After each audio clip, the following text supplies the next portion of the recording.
مایوس بالکل نہ ہو، کیونکہ زندگی کہیں سے بھی شروع ہو سکتی ہے۔ سہنے والے کو اگر صبر آ جائے تو کہنے والے کی اوقات دو کوڑی کی رہ جاتی ہے۔ جہاں پر ہر بار اپنی باتوں کی صفائی دینی پڑ جائے وہ رشتے کبھی گہرے نہیں۔ نیت صاف ہو تو نصیب بدلنے لگتے ہیں۔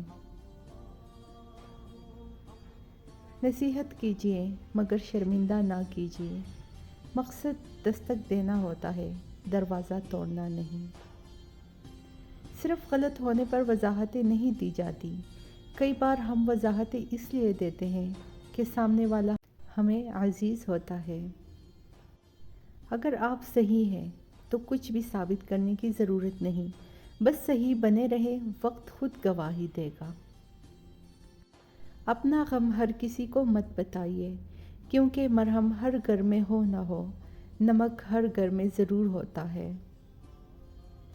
دل سے اترے ہوئے لوگ سامنے بھی کھڑے رہے تو نظر نہیں آتے۔ وہ لوگ اکثر بدل جاتے ہیں جنہیں حد سے زیادہ عزت اور وقت دیا۔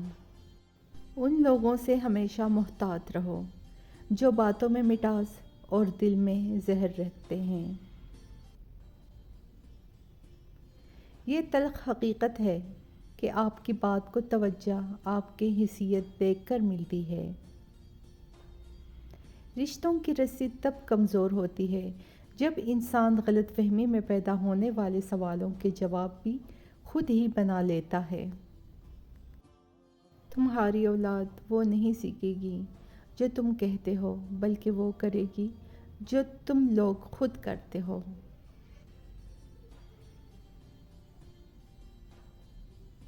کبھی کبھی انسان بہت مایوس ہو جاتا ہے، ایسا لگتا ہے کہ سب کچھ ختم ہو گیا، زندگی سے جڑی ہر خوشی فنا ہو گئی، لیکن پھر اللہ تعالیٰ ایسا رستہ نکال دیتا ہے کہ انسان حیران رہ جاتا ہے۔ بے شک وہ بڑی حکمت والا ہے۔